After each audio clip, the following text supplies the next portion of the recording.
अच्छा जी स्टूडेंट्स, हमने inorganic chemistry जो है ये स्टार्ट की थी और इनऑर्गेनिक केमिस्ट्री का ये लेक्चर नंबर 2 है। Lecture number 2। लेक्चर नंबर 1 में हमने क्या क्या चीजें देखी थी मैं यहाँ लिख देता हूँ। हम जो टॉपिक पढ़ रहे हैं वो है पीरियोडिसिटी। पीरियोडिसिटी। और इसमें जो पहली चीज हमने पढ़ी थी, trend of atomic size. Trend of atomic size. और इसके हमने पास पेपर क्वेश्चन भी देखा था कि पास पेपर में एग्जामिनर किस तरीके से ये क्वेश्चन पूछता है। फिर हमने उसके बाद बेटा देखा था trend of ionic size in period 3 elements. Period 3 या पीरियड 2 सेम रीजंस होंगी। इन पीरियड 3 एलिमेंट्स, यहां पर भी मैं लिख देता हूं इन पीरियड 3 एलिमेंट्स। अच्छा बेटा, फिर उसके बाद हमने एक ट्रेंड देखा था, trend of melting point and boiling point in period 3 element. अभी इसको मैं रिवाइज भी करवा देता हूं। फिर उसके बाद बेटा हमने बस इतना ही किया था।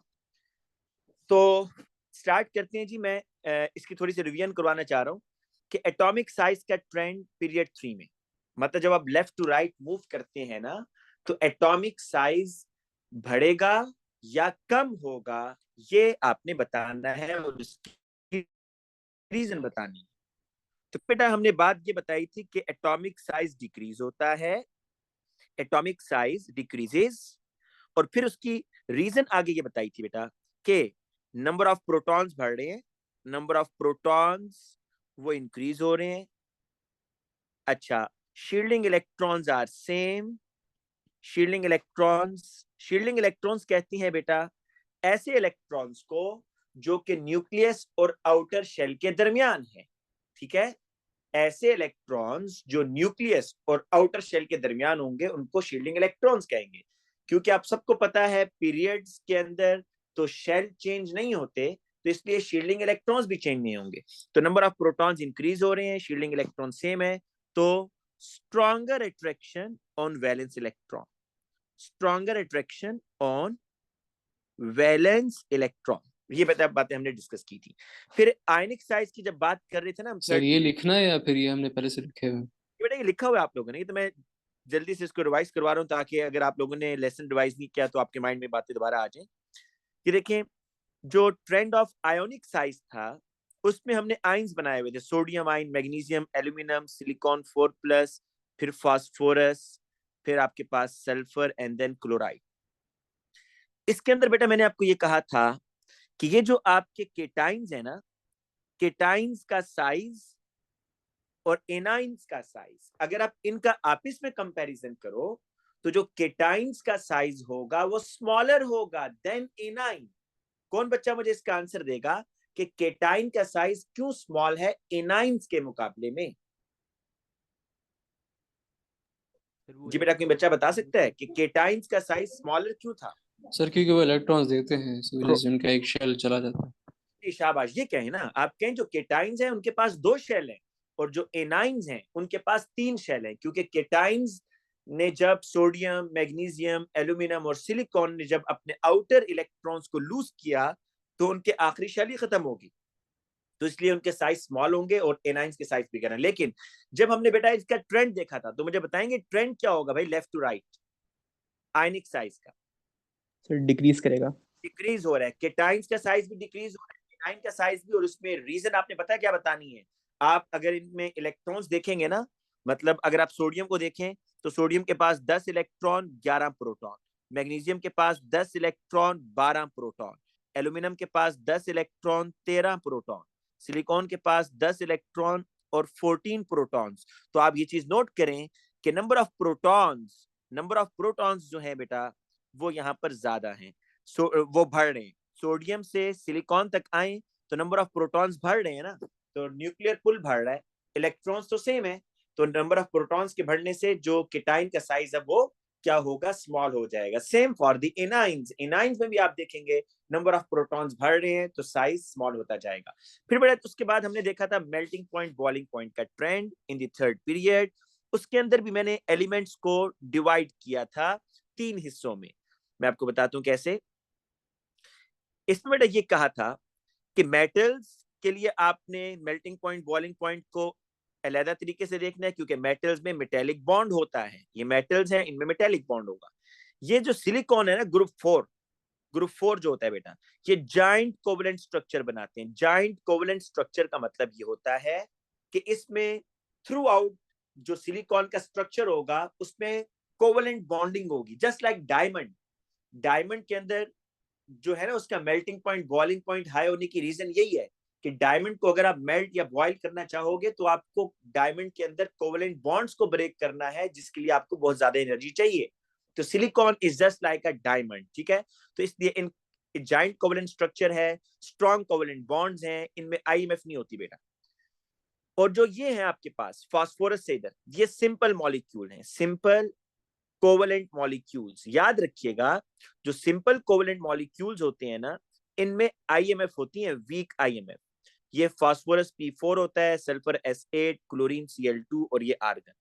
और आपको बताया था बेटा कि आईएमएफ किस पे डिपेंड करता है? नंबर ऑफ इलेक्ट्रॉन्स पर। तो जिसके पास इलेक्ट्रॉन ज्यादा होंगे उसकी आईएमएफ भी स्ट्रॉन्गर होगी। ठीक है बेटा, यहां तक तो ये बातें बेटा हमने डिस्कस की थी।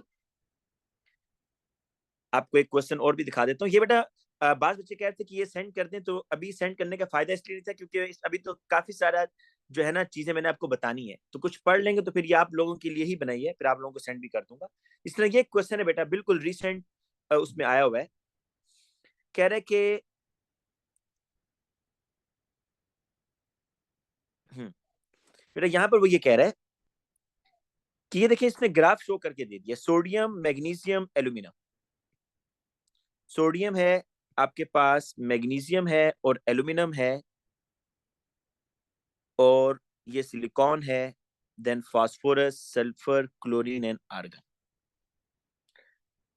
In each of the following parts of this question, you should clearly identify the interaction. आपको बेटा interaction बताना है, involve। interaction से पता है क्या मतलब है? कि इनको बेटा, इनके मेल्टिंग पॉइंट है ना, कि इनको मेल्ट करने के लिए आपको क्या ब्रेक करना है? मेटेलिक बॉन्ड, कोवेलेंट बॉन्ड या आईएमएफ? ये मतलब है इंटरेक्शन का। इंटरेक्शन का मतलब ये है कि मेल्ट करने के लिए आपको इन एलिमेंट्स में क्या चीज ब्रेक करनी है? क्या कोवेलेंट बॉन्ड ब्रेक करना है, क्या मेटेलिक बॉन्ड ब्रेक करना है, या आईएमएफ ब्रेक करनी है? तो explain the general increase, explain the general increase in the melting point from sodium to aluminum। देखिए वो पहले मेटल्स का पूछ रहा है बेटा, तो अब याद रखें, मेटल्स के अंदर आपको बताया था क्या होगा? मेटेलिक बॉन्ड है। मेटल्स के अंदर बेटा मेटेलिक बॉन्ड इज प्रेजेंट, ठीक है। तो इंटरेक्शन में मार्क्स की नीचे इसके साथ लगी हुई है, आप वहां से भी मैं आपको दिखाता हूँ। एक बात तो बेटा, आपने जो की वर्ड है मेटेलिक बॉन्ड का लिखना है, ठीक है। और स्ट्रेंथ ऑफ मेटेलिक बॉन्ड, बेटा मेटेलिक बॉन्ड जो है वो स्ट्रॉन्गर होता जा रहा है फ्रॉम सोडियम टू एल्यूमिनियम। जो मेटेलिक बॉन्ड सर है ये ना मैग्नीशियम और एल्यूमिनियम में बहुत कम फर्क क्यों है? बेटा, मैंने पिछली क्लास में भी बताया था कि ये क्वेश्चन मैं आपको अलग से करवाऊंगा, ये पास पेपर का भी क्वेश्चन है कि इसमें इतना स्मॉल डिफरेंस क्यों है, ठीक है। ये भी अब आपको क्वेश्चन कराऊंगा, लेकिन फिलहाल तो अभी वो कह रहा है कि आप इनका जनरल ट्रेंड बताएं। तो आपने बस बताना है कि ये सोडियम, मैग्नीशियम और एल्यूमिनियम। आप देखेंगे आपको डिफरेंस पता चल रहा होगा कि एल्यूमिनियम का ना थोड़ा सा ज्यादा है, 19-20 फर्क है, ठीक है, लेकिन बहुत कम डिफरेंस है। सोडियम मैग्नीशियम में इतना डिफरेंस, सोडियम मैग्नीशियम में डिफरेंस ज्यादा है, मैग्नीशियम एल्यूमिनियम में तो डिफरेंस बिल्कुल ना होने के बराबर है। तो इस क्वेश्चन को भी बेटा हम अभी एड्रेस करेंगे कि इसके पीछे क्या लॉजिक है, लेकिन पहले इस क्वेश्चन को कर लेना जो भी हम सॉल्व कर रहे हैं, कि explain the general increase in the melting point from sodium two aluminium. तो पहली बात आपने बतानी है कि इसमें मेटेलिक बॉन्ड है, और मेटेलिक बॉन्ड जो है वो स्ट्रॉन्गर होता जाएगा as the number of delocalised electron increases. बेटा नंबर ऑफ डीलोकलाइज्ड इलेक्ट्रॉन बढ़ते जा रहे हैं ना, एल्यूमिनियम के पास 3+, एक डीलोकलाइज्ड इलेक्ट्रॉन बढ़ रहे हैं। दूसरा, मैंने आपको बेटा मेटेलिक बॉन्ड के स्ट्रेंथन होने की क्या कौन से 3 फैक्टर्स बताए थे? जरा कोई बच्चा बताएगा? क्या ये नहीं बताया था? Charge on the ion charge. बताया, चार्ज ऑन द आयन बताया था, नहीं बताया था? Yes sir. डीलोकलाइज इलेक्ट्रॉन भी बताए थे ना, डीलोकलाइज इलेक्ट्रॉन। और तीसरी चीज ये बताई थी साइज, साइज ऑफ केटाइन। जितना स्मॉल साइज का केटाइन होगा ना, उतना वो इलेक्ट्रॉन को स्ट्रांगली अट्रैक्ट करेगा। तो ये 3 फैक्टर्स थे बेटा जो हमने पिछली क्लास में डिस्कस किए थे। ठीक है, आप देख लें, यहाँ पर वो बता रहा है कि metallic bond strength of attraction या मेटेलिक बॉन्ड इंक्रीज हो रही है from sodium two aluminium. Sodium से एल्यूमिनियम में मेटेलिक बॉन्ड की स्ट्रेंथ इंक्रीज हो रही है क्योंकि चार्ज बढ़ता जा रहा है, तो energy, more energy is needed to break the bonds. ठीक है, और due to the increase cation charge, फिर बेटा आपने एक तो बताना है मेटेलिक बॉन्ड स्ट्रेंथन हो रही है, वो बता दिया क्यों स्ट्रेंथन हो रही है, क्योंकि केटाइन का चार्ज बढ़ रहा है या नंबर ऑफ डीलोकलाइज इलेक्ट्रॉन बढ़ रहे हैं। ठीक है, तो ये बातें आपने सारी इसमें डिस्कस करनी है। आगे देखें अगली स्लाइड में, explain the variation of melting point from phosphorus to argon. बेटा ये भी अभी आपको मैंने बताया है कि इसमें आपने फास्फोरस P4 होता है, सल्फर S8 होता है, क्लोरीन Cl2 और ये Ar। अब पहली चीज आप ये सोचा करें, थिंकिंग प्रोसेस आपका क्या होना चाहिए, आप पहले ये सोचा करें कि कौन सा मॉलिक्यूल है, क्या ये मेटल है, नॉन मेटल है। अगर मेटल होगा तो मेटेलिक बॉन्ड है, ये तो नॉन मेटल्स हैं। अब नॉन मेटल्स के अंदर बेटा दो चीजें आपने सोचनी है। नॉन मेटल्स जो होते हैं ना, बाज जॉइंट होते हैं और बाज सिंपल होते हैं। अब जॉइंट और सिंपल को पता है कैसे आइडेंटिफाई करेंगे, वैसे एक निशानी रख लें, जॉइंट ग्रुप 4 के होते हैं ज्यादातर, लेकिन वो फिक्स नहीं है ना, लाजमी नहीं है कि ग्रुप 4 के सारे ही कंपाउंड्स होंगे। तो अब इसकी निशानी ये है कि जो जॉइंट होते हैं ना, जॉइंट कंपाउंड्स, उनका कोई फॉर्मूला नहीं होता फिक्स। जॉइंट स्ट्रक्चर्स में number of atoms are not fix, आप तो काउंट ही नहीं कर सकते जॉइंट में। जिस तरह डायमंड है, तो क्या आप बता सकते हैं डायमंड में कितने कार्बन एटम्स हैं? नहीं, आप तो नहीं बता सकते, उसमें unlimited number of carbon atoms हैं, फिक्स है ही नहीं नंबर ऑफ एटम्स। लेकिन जो सिंपल स्ट्रक्चर्स होते हैं ना, सिंपल, उनका स्पेसिफिक मॉलिक्यूलर फॉर्मूला होता है, उनके अंदर number of atoms are fix. जैसा कि फास्फोरस P4, एक फास्फोरस के मॉलिक्यूल में 4 एटम है, S8 एक सल्फर के मॉलिक्यूल में 8 एटम है, Cl2 एक क्लोरीन के मॉलिक्यूल में 2 एटम है। तो जिनके फॉर्मूलाज होते हैं वो सिंपल है। तो याद रखें, जो सिंपल मॉलिक्यूलर स्ट्रक्चर होते हैं उनमें वीक IMF होती है। क्या होती है? Week IMF। और IMF मैंने आपको बताया है वो किस पे डिपेंड करती है, नंबर ऑफ इलेक्ट्रॉन्स पर डिपेंड करता है। तो इसलिए बेटा आपने यहाँ पर ये बताना है कि IMF जिसमें स्ट्रॉन्गर होंगी, जिसमें इलेक्ट्रॉन ज्यादा होंगे, और लास्ट क्लास में हमने ये डिस्कस किया था कि एसिड के पास इलेक्ट्रॉन ज्यादा हैं तो उसका इंटरमॉलिक्यूलर फोर्सेस भी ज्यादा होंगी, देन P4 होगा, देन Cl2 होगा और फिर आर्गन होगा। ठीक है, अच्छा इसके बाद बेटा नेक्स्ट लास्ट क्वेश्चन जरा जल्दी से देखें। लास्ट क्वेश्चन ये है कि why silicon has a much higher melting point than any other element in the period. Silicon का बेटा एक्सेप्शनल केस है कि जॉइंट कोवेलेंट स्ट्रक्चर है, इसमें सिंपल ये लिखेंगे कि it has joint covalent structure, strong covalent bonds are present, इसलिए आपको बहुत ज्यादा एनर्जी देनी पड़ती है। ये बेटा इसका उसने आंसर लिखा हुआ है। ठीक है, अब हम जो पढ़ने जा रहे हैं बेटा, अब वो नई चीज है जो आज हमने पढ़नी है, ये आपको स्क्रीन पर नजर आ रहा होगा, reaction of period 3 elements. Reaction of period 3 elements with oxygen. ठीक है, ये हमने जी करना है। देखें पीरियड 3 एलिमेंट्स कौन कौन से हैं जी। पीरियड 3 में आ रहे हैं आपके पास sodium, magnesium, aluminium, silicon, phosphorus, sulphur, chlorine, argon, ये आ रहे हैं ना। अब पहले सुन लें कि आपने आज की क्लास में करना क्या है। हम हर एलिमेंट का, सोडियम का, फिर मैग्नीशियम, फिर एल्यूमिनियम, फिर सिलिकॉन, फास्फोरस, सल्फर, हर एलिमेंट का ऑक्सीजन से रिएक्शन पढ़ेंगे कि जब आप उनको ऑक्सीजन के साथ रिएक्ट करवाते हैं तो उनका रिएक्शन क्या होगा और ऑब्जर्वेशन क्या होगी। ऑब्जर्वेशन बड़ी इंपॉर्टेंट है, इसलिए मुझे बेटा यहाँ डायग्राम्स लगानी पड़ी। अब जरा देखें, सबसे पहले सोडियम की बात कर रहे हैं कि ऊपर हेडिंग ये है, reaction of period 3 elements with oxygen. कह रहा है कि सोडियम रिएक्ट्स विगरसली, बहुत तेजी से रिएक्शन करेगा भाई सोडियम ऑक्सीजन के साथ। विगरस रिएक्शन, एक होता है स्लो रिएक्शन ना, एक है विगरस, तेजी से रिएक्शन होगा।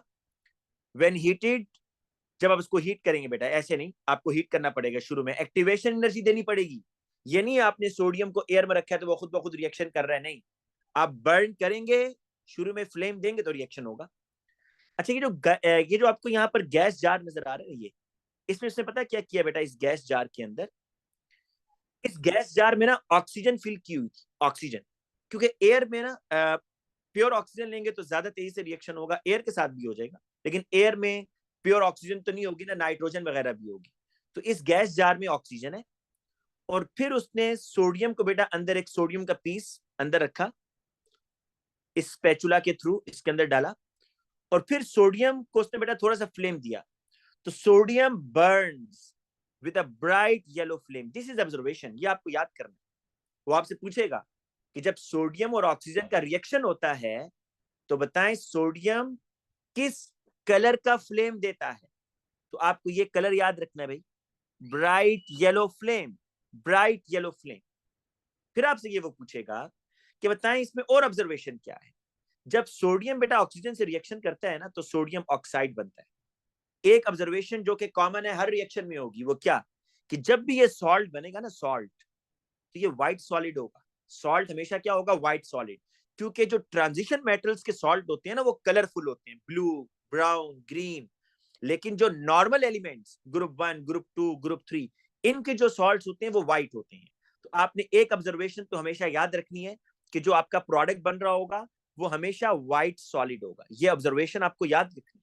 और दूसरी ऑब्जर्वेशन होगी कि किस कलर का फ्लेम बना। तो यहां पर सोडियम जब बर्न हो रहा है तो आप देख सकते हैं बेटा येलो कलर का फ्लेम, आपको गैस जार में येलो कलर का फ्लेम नजर आ रहा है। ठीक है, ये हो गया बेटा आपका फर्स्ट। अच्छा, अगर किसी बच्चे को इसमें प्रॉब्लम है जो इक्वेशन में, तो इक्वेशन मैं समझा देता हूं। देखिए ये Na है, आपने ऑक्सीजन से रिएक्शन करवाना है, आप NaO लिखो पहले। सोडियम 1+ होता है, ऑक्सीजन 2- होता है। आपको पता है ना, जब भी आयोनिक कंपाउंड बनाते हैं तो ये चार्जेस इक्वल होने चाहिए ना। तो 2 को इधर लेकर आओ और 1 को इधर लेकर आओ, तो ये क्या बनेगा, Na2O, सॉलिड। सॉलिड कैसे पता चल रहा है भाई, आयोनिक कंपाउंड है ना, आयन से मिलकर बना हुआ है, तो ये हमेशा सॉलिड होते हैं। अब बैलेंस करना है भाई, तो यहाँ कितने सोडियम है, 2, 2 कर दो। सोडियम की स्टेट आपको पता होनी चाहिए, सॉलिड है, all metals are solid except mercury. और ऑक्सीजन है O2, यहाँ एक ऑक्सीजन है तो इसको हाफ कर दो। चाहे ये वाली बैलेंसिंग यूज कर लो या ये वाली बैलेंसिंग जो मैंने की है। ऑब्जर्वेशन हर रिएक्शन की इस तरह अलहदा से लिखो भाई नीचे, ऑब्जर्वेशन हर रिएक्शन की अलहदा से लिखो। क्या लिखोगे, white solid is formed, white solid, फिर bright yellow flame, bright yellow flame. और अगर आपको भूल रहा हो ना ऑब्जर्वेशन, तो ये लास्ट में फिर लिख दिया करो, vigorous reaction, this is also observation, vigorous reaction, ये भी ऑब्जर्वेशन। तो ये तो बेटा हो गया सोडियम के साथ, राइट। अब आते हैं नेक्स्ट।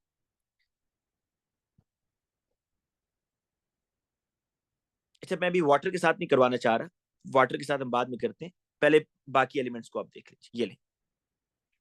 ये देखें जी, अब आपने बाकी एलिमेंट्स का बताना है ना, तो ये बाकी एलिमेंट्स आगे।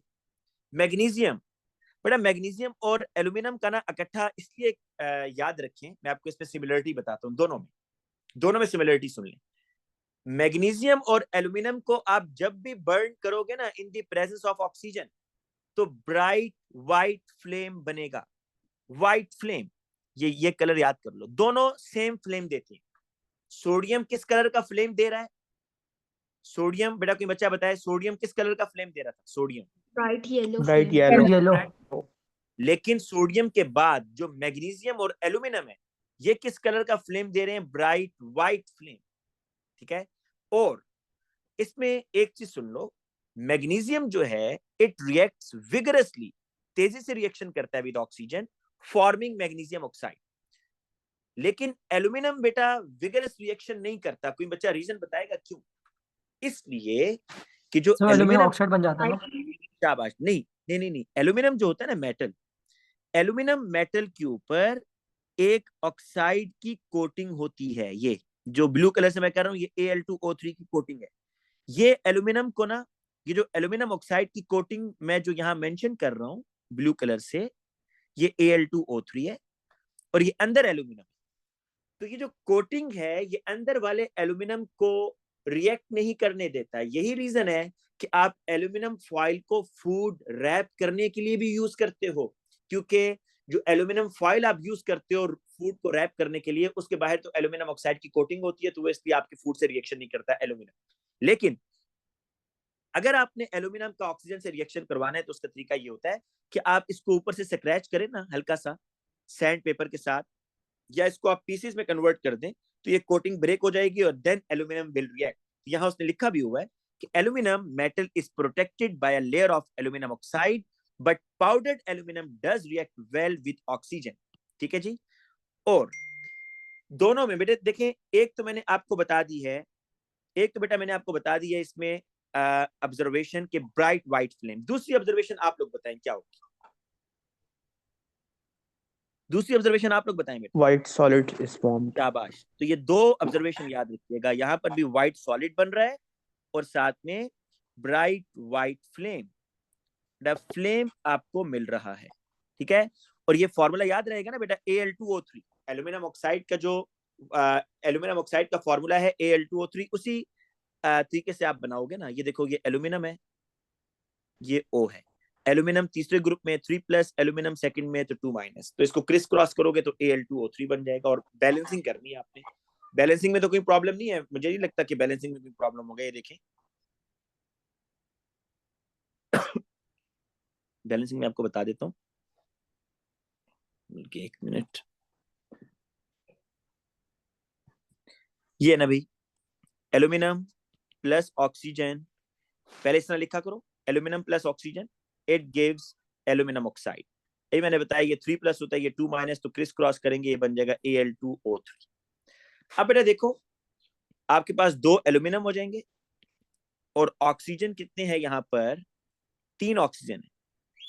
प्रोडक्ट वाली साइड पर 3 ऑक्सीजन, तो रिएक्टेंट वाली साइड पर भी 3, तो 3 कैसे होंगे, 2 को किससे मल्टीप्लाई करूं 3 आएगा, 2 को बेटा किससे मल्टीप्लाई करूं कि 3 आ जाए, बताएं भाई। 1.5 से, 1.5 से, तो 1.5 का फ्रैक्शन बना लो, क्या हो जाएगा 3/2। इस तरह कर लो। अगर आप कहते हैं जी मैंने फ्रैक्शन में नहीं देना, मैंने फ्रैक्शन में नहीं, मैंने होल नंबर में लिखना है, तो फिर पूरी इक्वेशन को बेटा आप मल्टीप्लाई कर लो,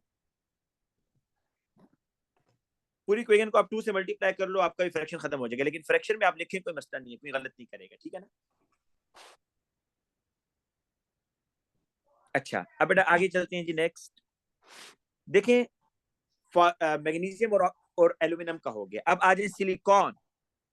आपके ख्याल में सिलिकॉन को रिएक्टिव होना चाहिए, सिलिकॉन को रिएक्टिव सर होना चाहिए? एल्यूमिनियम का क्या था कि इट रिएक्ट स्लोली? जी बेटा, सिलिकॉन का बता रहा हूँ। नहीं, मैग्नीशियम विगरस रिएक्शन करेगा और एल्यूमिनियम के बारे में कह रहे हैं कि इट रिएक्ट्स वेल। बस ये रिएक्शन करता है, कि विगरस रिएक्शन नहीं करता बेटा, विगरस रिएक्शन नहीं करता। बस स्लोली भी नहीं है, स्लोली भी नहीं लिखना है इसमें, बस ये नॉर्मल रिएक्शन कर रहा है, ना बहुत तेज ना बहुत स्लो, नॉर्मल रिएक्शन है इसका। सिलिकॉन के बारे में मुझे बताएं, आप लोग क्या कहते हैं कि सिलिकॉन को ऑक्सीजन से तेजी से रिएक्शन करना चाहिए या स्लो रिएक्शन करना चाहिए? सिलिकॉन स्लो करना चाहिए। बेटा देखो, silicon is just like a diamond, diamond की तरह इसकी बॉन्डिंग है, स्ट्रॉन्ग कोवेलेंट बॉन्ड्स हैं, नेटवर्क ऑफ कोवेलेंट लिंकेजेस हैं, तो ये बड़ा स्लो रिएक्शन करेगा। उसने लिखा भी हुआ है कि silicon react slowly with oxygen. ये आपको याद रखना है। यहाँ कोई फ्लेम नहीं है बेटा, नो फ्लेम कलर। यहाँ पर ऑब्जर्वेशन क्या बताओगे, ऑब्जर्वेशन क्या बताओगे भाई, कोई फ्लेम कलर तो है नहीं जी बेटा। ऑब्जर्वेशन यहाँ पर क्या वाइट बताएंगे? सॉलिड। शाबाश, व्हाइट सॉलिड, बिल्कुल ठीक है बेटा, व्हाइट सॉलिड। तो यहाँ जो ऑब्जर्वेशन होगी वो सिर्फ व्हाइट सॉलिड की होगी। तो silicon plus O2 it gives SiO2। याद रखें, ये जो SiO2 है ये जाइंट कोवेलेंट स्ट्रक्चर है, ओ लेवल से पढ़ कर आए हैं आप लोग। SiO2 has a giant covalent structure. अच्छा जी, अब आगे चलते हैं बेटा। Next, phosphorus. Phosphorus reacts vigorously with oxygen. अच्छा बेटा, एक जरा चीज यहां सुन ले ताकि आपको कंफ्यूजन ना हो। वैसे जब भी आपसे पूछा जाए ना what is the molecular formula of phosphorus, तो आप क्या आंसर देंगे? P4। Molecular formula of phosphorus is P4। Molecular formula of sulphur is S8। लेकिन जब बेटा हम रिएक्शन लिखते हैं सल्फर का तो S8 लिखते हैं या S लिखते हैं? S। For the sake of simplicity. इसी तरह फास्फोरस के लिए भी आप P4 के बजाय P लिखेंगे, ठीक है, for the sake of simplicity. तो अब यहाँ पर इसलिए कंफ्यूजन नहीं होनी चाहिए आपको कि सर अभी तो आपने P4 पढ़ा है तो यहाँ P क्यों है। ये मैंने आपको कहा है जिस तरह सल्फर एसेट होता है लेकिन जब आप इक्वेशन में लिखते हैं तो एस लिखते हैं, ठीक है। तो यहाँ पर अब फास्फोरस का रिएक्शन है बेटा ऑक्सीजन के साथ, पर इसका ऑक्साइड पहले याद कर लो, फास्फोरस का ना ऑक्साइड याद कर लो।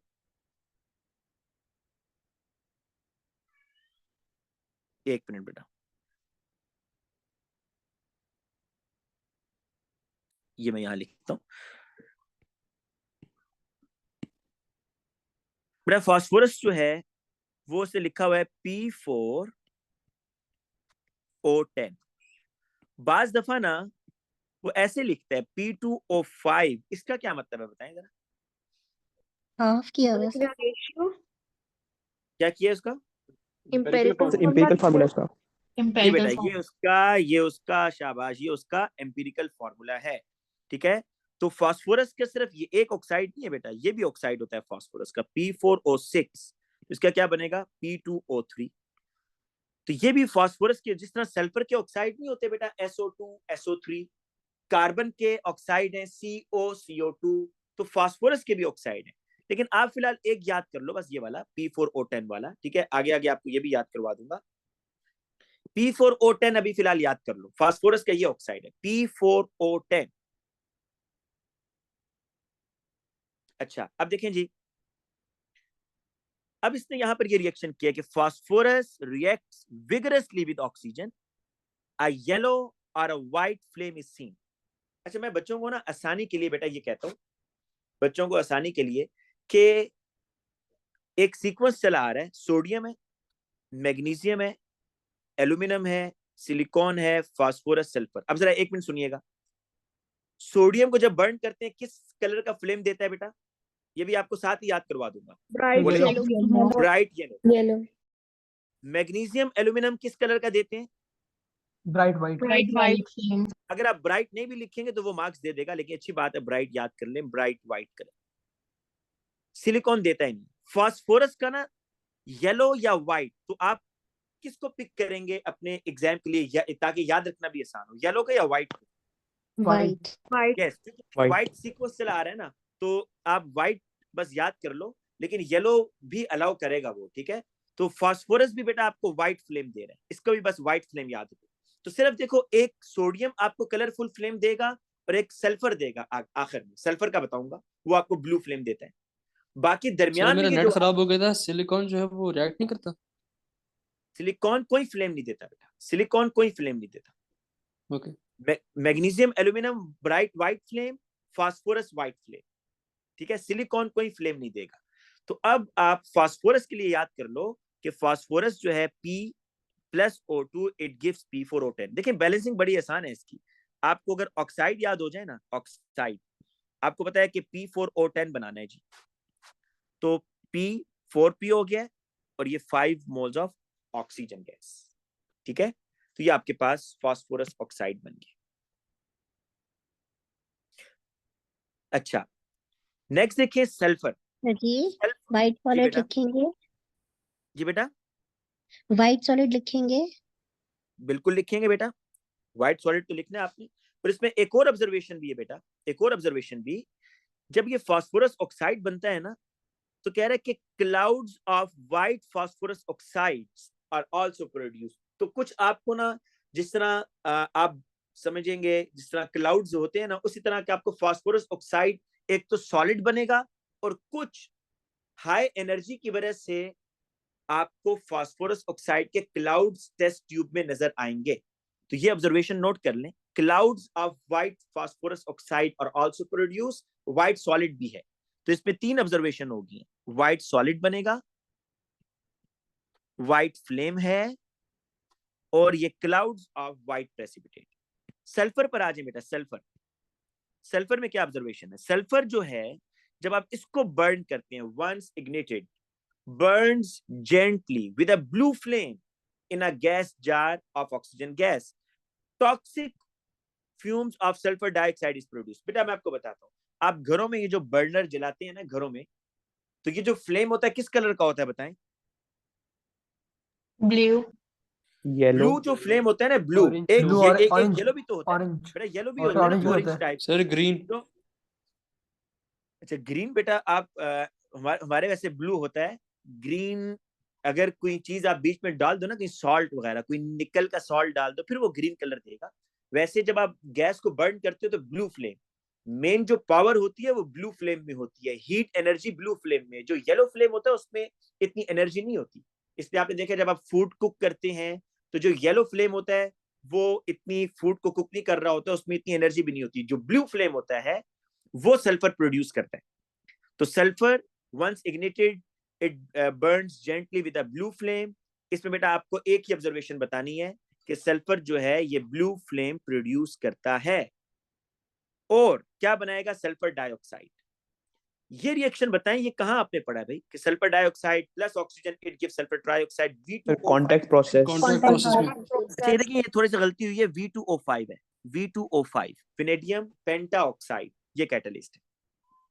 ये आप इसकी देख लें बेटा, ये सल्फर बर्न हो रहा है ब्लू कलर से। और ये नोट लिख लें, chlorine and argon do not react with oxygen. Chlorine and argon do not react with oxygen. अच्छा बेटा अब आ जाएं आप। सर जी बेटा। जो सर SO2 फॉर्म होता है वो कलरलेस होता है? जी बिल्कुल कलरलेस है बेटा, कलरलेस, बिल्कुल कलरलेस। अच्छा बेटा ये आपने नोट कर लिया ना। अब इसके बाद बेटा आप जरा इस पर आ जाएं, रिएक्शन। अब फिर मैं आपको पास पेपर दिखाता हूं। अभी आपके जहन में आ रहा होगा कोई क्वेश्चन किस तरह के आते हैं वो, तो वो भी अभी आपको दिखाता हूं। लेकिन पहले अब हेडिंग दें। अब आप reaction of sodium and magnesium with water. Sodium और मैग्नीशियम का रिएक्शन वाटर के साथ। पहले तो मुझे आप लोग ये बताएं कि सोडियम और मैग्नीशियम में ज्यादा रिएक्टिव कौन होगा? सोडियम। सोडियम। सोडियम। कैसे पता? सोडियम। सर उसका साइज एक इलेक्ट्रॉन स्मॉलर है। सिर्फ लूज कर देना। सिर्फ ग्रुप की टॉप पे। एक मिनट, आप इसको ऐसे याद करें ना भाई कि मेटल्स की जो रिएक्टिविटी है ना, it depends on the ease of donation of electron. जोन सा मेटल जितने आसानी से इलेक्ट्रॉन लूज करता है वो उतना ज्यादा रिएक्टिव होता है। तो बताओ, या आप साइज की बेस पर कर लो कि जिस मेटल का साइज बड़ा होगा ना वो उतना ज्यादा रिएक्टिव होगा, क्योंकि वो आसानी से इलेक्ट्रॉन लूज कर रहा है ना।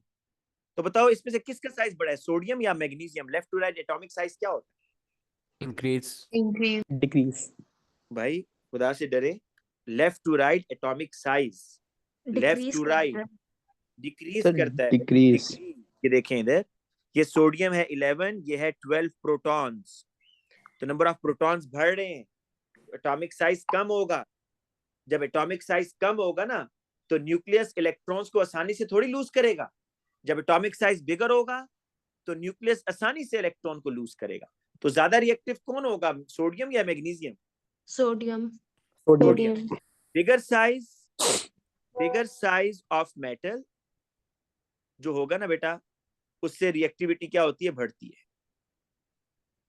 जितना बिगर साइज ऑफ मेटल होगा उतना वो ज्यादा रिएक्टिव होगा। जितना, ये मेटल्स का बता रहा हूं, नॉन मेटल्स का इसके बिल्कुल ऑपोजिट है। क्योंकि मेटल्स की नेचर होती है बेटा इलेक्ट्रॉन को लूज करना। मेटल की नेचर है इलेक्ट्रॉन लूज करना। तो इलेक्ट्रॉन लूज कौन आसानी से करेगा, जिसमें मेटल एटम का साइज बड़ा होगा।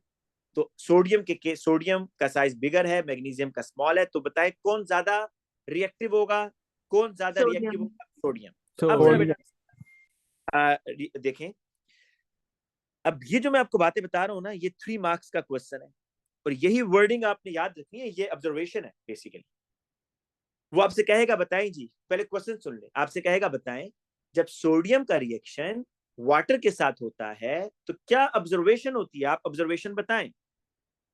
पहले बेटा मैं आपको रिएक्शन करके दिखाता हूं। Reaction of sodium with water, ये है Na। वाटर को ना मैं आसानी के लिए ऐसे लिखता हूं ताकि फिर बच्चों को समझना आसान होता है।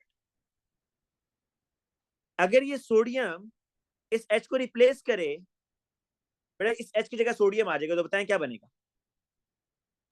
बोलो? NaOH। और ये H हाइड्रोजन गैस बना देगा। दो चीजें बनी है, सोडियम हाइड्रोक्साइड बना है और H2 गैस बनी।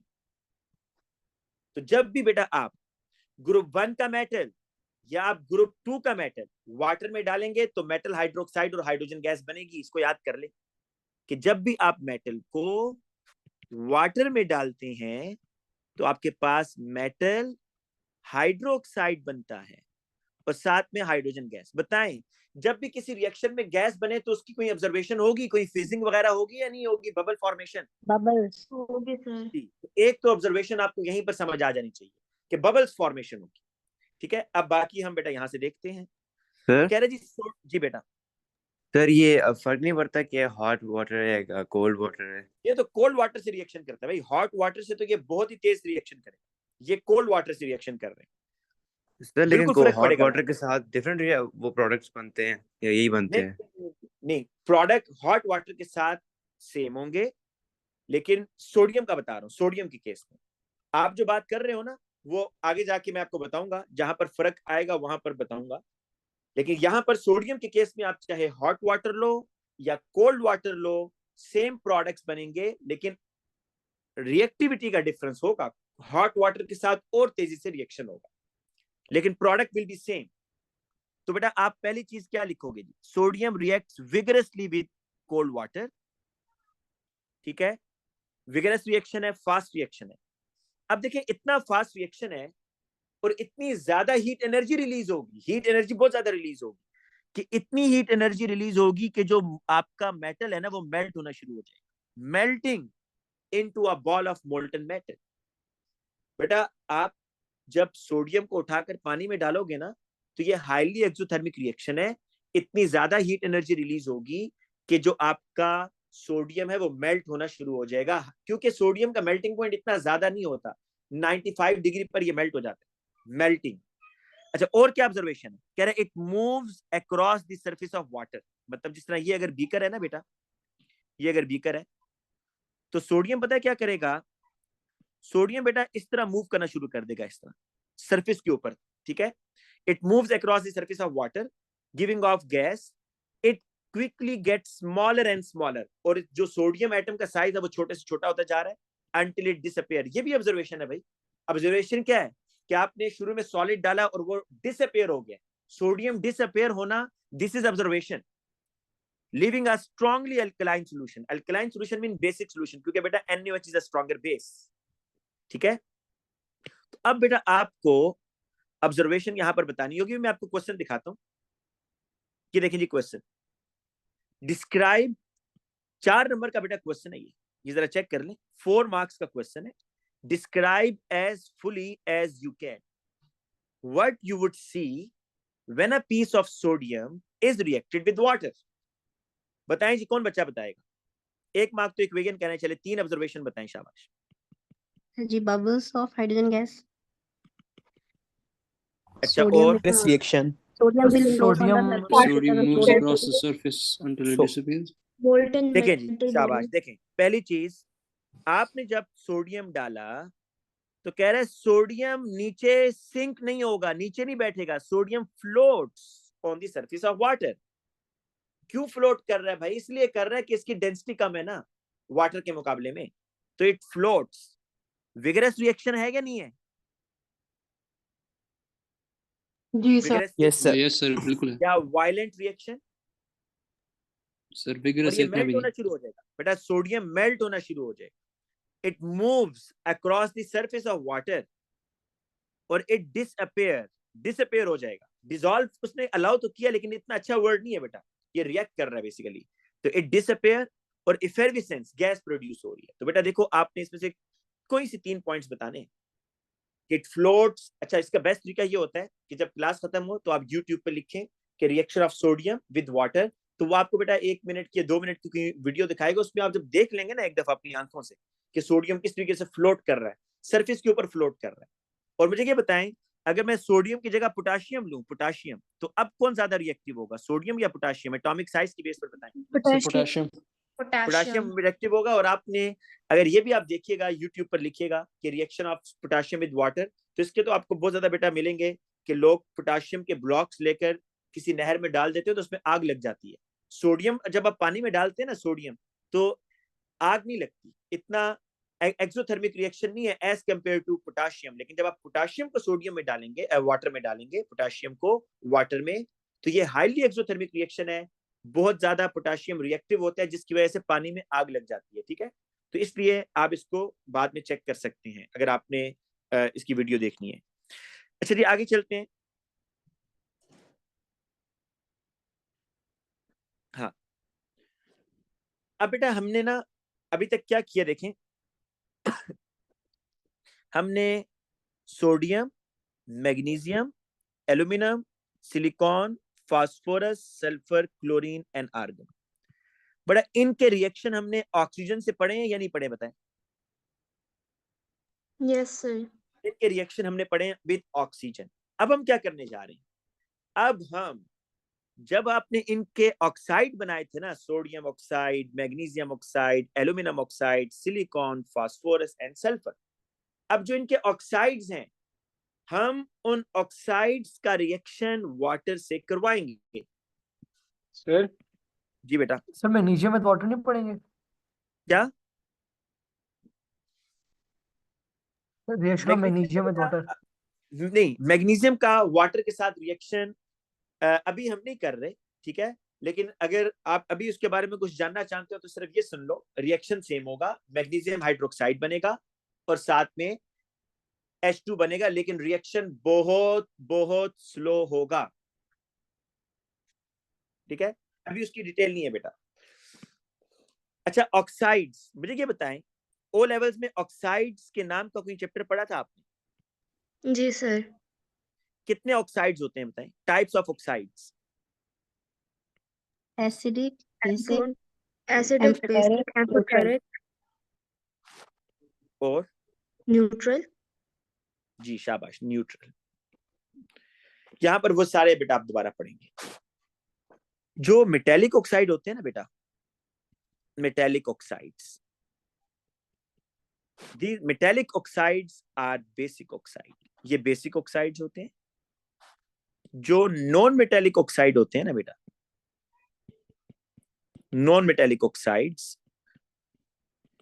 ये होते हैं एसिडिक ऑक्साइड। तो आज फिलहाल हम मेटेलिक ऑक्साइड को पढ़ने जा रहे हैं कि जो बेसिक ऑक्साइड है, मेटेलिक, अगर ऑक्सीजन मेटल के साथ अटैच हो, binary compound of oxygen is the oxide, अगर ऑक्सीजन मेटल के साथ अटैच होगा तो उसको आप मेटेलिक ऑक्साइड कहेंगे, and metallic oxide are basic. कोई बच्चा मुझे इसकी रीजन बता सकता है कि why metallic oxides are basic? Sir अभी सर सोडियम वो रिएक्ट ऑक्साइड होके पानी से वो बनाते हैं, वाटर के एल्कली साथ बनाते सोडियम। हैं। जी, वाटर से रिएक्शन करके अल्कली बनाते हैं, शाबाश।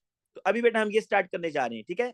जो आपने अभी तक ऑक्साइड बनाए थे ना, देखें आपसे वो पूछेगा sodium, magnesium, aluminium, silicon, phosphorus, sulphur, आपको एक टेबल देगा इस तरह का, कहेगा जी इनके ऑक्साइड लिखो नीचे, तो आपको ऑक्साइड आने चाहिए। बताएं सोडियम का ऑक्साइड क्या होगा, बोलिएगा जरा। Sodium Na2O, oxide Na2O, Na2O formula.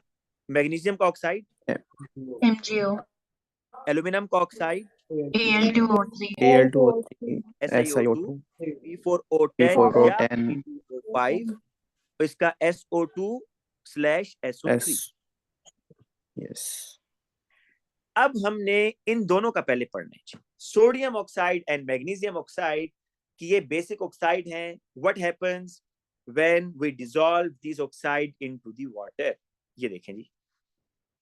अब आप हेडिंग पढ़ें तो आपको समझ आएगी। Effect of water on oxides and hydroxides of period 3 elements. हम फिलहाल ऑक्साइड को डाल रहे हैं, हाइड्रोक्साइड नहीं डाल रहे। बेटा आपने ये सोडियम ऑक्साइड वाटर में डाला तो क्या बन रहा है? अच्छा, साथ में क्या H2 गैस बन रही है या नहीं बन रही है, बताएं। no sir, क्यों नहीं बन रही बेटा? H2 गैस क्यों नहीं बन रही साथ में? नहीं, किस में बनती है, चलिए ये बताएं, ये मेरा क्वेश्चन सही नहीं था, किस में बनती है मेटल के H2 साथ। गैस? sir alone जी hard बेटा, ये metals के साथ। याद कर लें, क्योंकि हम जब आप लोगों का टेस्ट लेते हैं ना, तो उसमें तकरीबन 90% बच्चे H2 लिख कर आते हैं इस रिएक्शन में, जो कि गलत है। H2 गैस कहाँ बनती है, इस साइड पर नोट कर लें कि मेटल और वाटर का जो रिएक्शन होता है ना, उसमें आपके पास बनता है मेटल हाइड्रोक्साइड प्लस H2, यहां बनती है।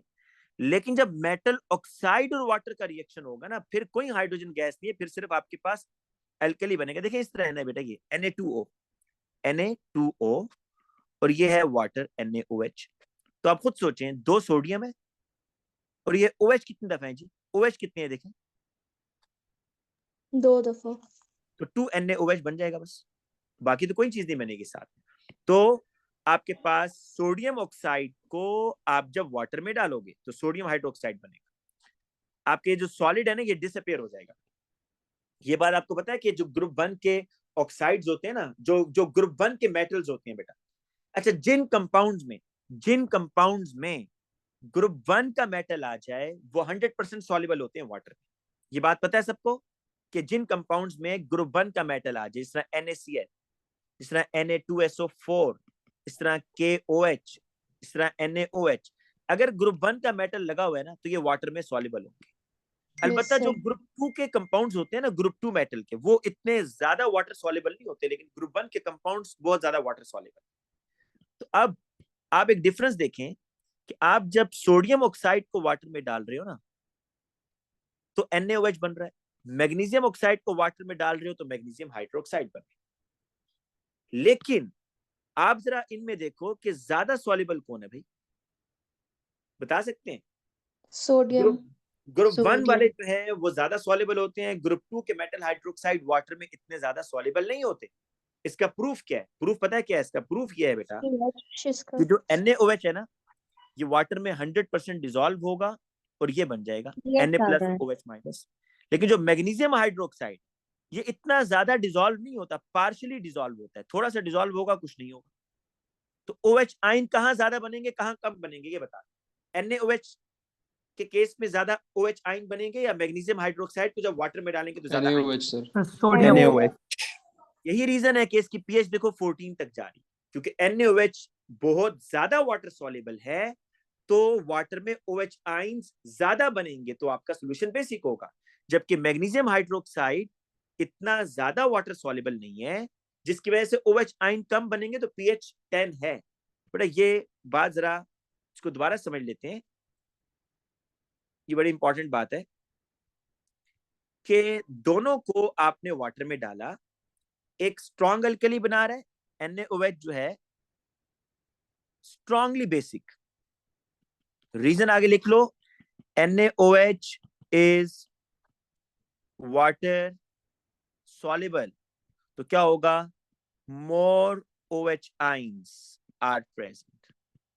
जबकि जो मैग्नीशियम हाइड्रोक्साइड है, this is partially soluble in water, water में पार्शियली सॉल्युबल है, सो लेसर OH आयंस। अच्छा बेटा, ये जो मैग्नीशियम ऑक्साइड है ना, इसके नीचे एक बड़ा ही इंपॉर्टेंट यूज उसने लिखा हुआ है कि बेसिक मैग्नीशियम ऑक्साइड और hydroxide reacts with acid in the stomach to form salt plus water. जब आप किसी दावत में या शादी वगैरह का खाना खा कर आए, स्पाइसी फूड, तो आपको एसिडिटी होती है मैदे में, स्टमक में, तेजाबियत। तो आप उस एसिडिटी को, क्योंकि स्पाइसेस जितने होते हैं ना इनमें बेटा ये सॉवर टेस्ट होते हैं ना, इनमें एसिड्स होते हैं, टार्टारिक एसिड और इस टाइप की चीजें होती हैं। तो आप जब ऐसी स्पाइसी फूड खाएंगे तो आपके स्टमक में एसिडिटी बढ़ जाएगी। तो आप फिर जो सिरप यूज करते हैं, मेडिसिन, वो ऐसी लेते हैं जिसमें मैग्नीशियम ऑक्साइड हो या मैग्नीशियम हाइड्रोक्साइड हो। ये क्या करते हैं, ये हाइड्रोक्साइड आयन आपके स्टमक में जाकर जो H आयंस हैं उनको न्यूट्रलाइज करते हैं, ठीक है, और एसिडिटी को कम करने की कोशिश करते हैं। पर आज की क्लास के लिए हम इतना ही करेंगे, क्योंकि आगे जो ऑक्साइड्स आ रहे हैं वो एम्फोटेरिक ऑक्साइड है, उसके लिए हमें थोड़ी सी एक्स्ट्रा बातें मैंने आपको बतानी है, ठीक है। तो आज की क्लास के लिए अब इतना ही रखेंगे, ठीक है बेटा। यही मैं आपको ये नोट्स और रिकॉर्डिंग सेंड कर देता हूँ। बेटा नोट्स तो भी इतने अच्छे इसके डेवलप नहीं हो रहे, क्योंकि ये ज्यादा स्लाइड्स हैं। मैं अभी कोशिश करूंगा स्लाइड ही आपको सेंड कर दूं, ठीक है। अल्लाह हाफिज़।